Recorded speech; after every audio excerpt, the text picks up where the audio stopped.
I'm here with Jesse Townsend. Jesse's a personal trainer at Parkway Athletic Club. Thanks for being with us, Jesse. Yep, thanks for having me. So we talked about a 4-day split. A split is where you're going to do different exercises. You could do a 2-day split, a 5-day split, a 7-day split. The days part of that is how many days in a week you're going to work out. The split now is where we need to start talking about how we're going to split up the body parts on how we're going to work them. And we were talking a little bit before we got on camera, and it's very interesting because there's so many ways to do this, right? Oh, yeah. So let's talk about a 5-day split. A 5-day split is going to be now bodybuilders do 5-day splits, right? Yep. And more advanced lifters. And with a 5-day split, you're almost always going to have 3 different workouts that you're doing.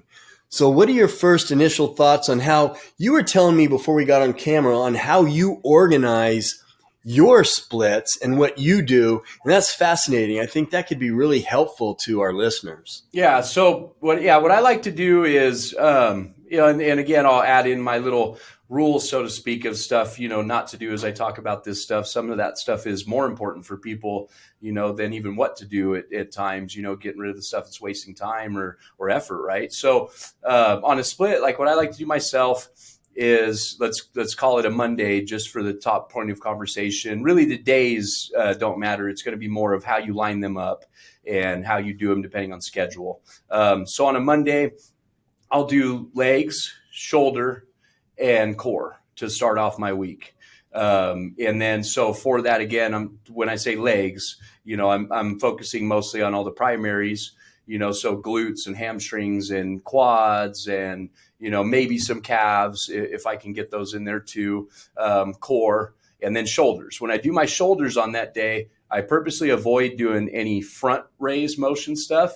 And for me, I do extra with my shoulders posterior work, so on the back. And why I do that is pretty clear. Most people can understand this. Look at yourself in the mirror, and if you have any protraction, if your shoulders pull in any bit, even if you're a workout enthusiast at high level, you can look at these people at gym or anywhere, even yourself, like I mentioned, and see most people tend to have, because that's kind of how we're built, a posterior or a front pull, basically, or anterior pull in your shoulders, right? Protraction is what it's called, and a protracted shoulder girdle. So anyhow, to adjust that posterior work on the back of the shoulders is important. So anyways, I'll touch the back of my shoulders more than I'll touch other groups for that posture balance to make that look good. And right. And isn't that is an antagonist movement to so many other lifts? That's why working the rear delts is so important. So yeah, just had to squeeze that in there. Yep. And then so day 2,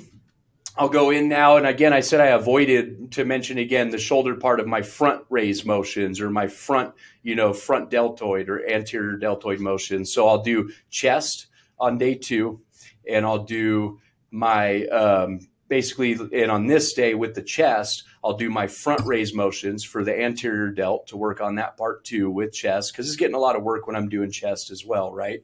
And then I left it out on my shoulder day, so it's still pretty fresh.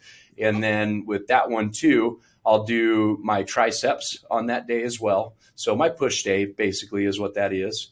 And then, so that's 2 days. And then day 3, now here's where after day 3, I won't do more than 3 days in a row for what I'm trying to do. And this is kind of a rule when you talk to most bodybuilders or people that are even just trying to maintain muscle at high level, right? And that should be the goal for most everybody in gym. So on this next day, what I'll do is my last day in a row, and I'll do now my back, and I'll do my biceps, and I'll probably come back on this day and touch my core again. So do some core work with this one as well. So back in biceps, and with this back day, again, I'm hitting my posterior delts. So now they had a day off. I did them on that first day, and I'm going back and touching them again to keep them solid and get that working on them double. And then, so now I've touched, pretty much most of the majors, right, is where I'm at. And then now I've got day off, 3 days in a row, day off.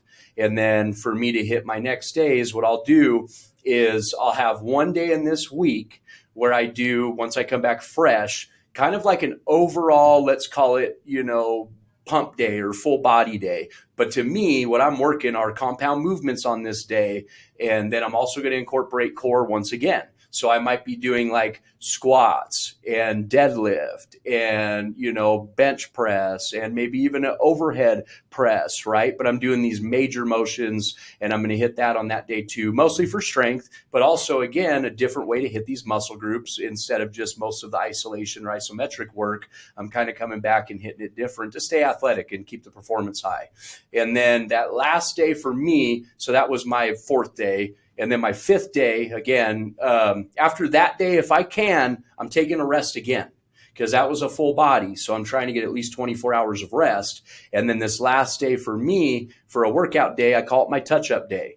On that day, every month, I pick out one muscle group in particular that I want to work on more. And then for a month at a time, I focus on that. What you're going to find is you could pick a new one every month and you'll end up going back through the cycle over and over again. It's just kind of how the body works. But that works good because you prioritize that for a month and you'll see some big gains and progress by making a day to focus on that muscle group. And on that day too, I got core in there again. And I might add in on that day like a little bit of plyo, just kind of a mix-up day, right? Because honestly, those 3 days that we talked about in the beginning of like the heavy kind of bulk of your hitting your muscle group days, that's pretty efficient, man. And you can go back and start cycling through those again is what people do. I find this way and how it works for people keeps them a little more athletic, keeps them a little stronger, in my opinion, and gives you a different look at doing it rather than just cycling back through the groups again. So I'm assuming you didn't really touch on calves, but I'm just assuming that you're working your calves at least as much as you're working your core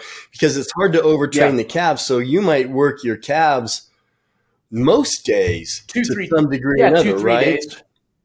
Yeah. I guess that's just kind of a given, but we shouldn't assume that. And with calves on that, Steve, high reps, right? High reps, endurance train group. You can do a little bit of heavier weights on them too. Most people, you'll hear them say, if they have one group that's failing them, in their opinion, especially guys that are trying to, get gains, if they don't have calves genetically or they don't do a lot of things, endurance or biking, hiking, things that they're consistent with and using that calf a lot, you'll find it doesn't grow much, like you're mentioning, just doing these other exercises in the gym. So you might end up with those, kind of like stick legs right at the bottom. So we don't want that. Well, and balance, right? Your calves are your balance. And a lot of what is going to you're going to rely on for strength in the rest of your body, right? So you need those calves to be good. Yeah, these viewers that we have are always calling me chicken legs and stuff like that. I promise you it's not from a lack of trying to work my legs, but no,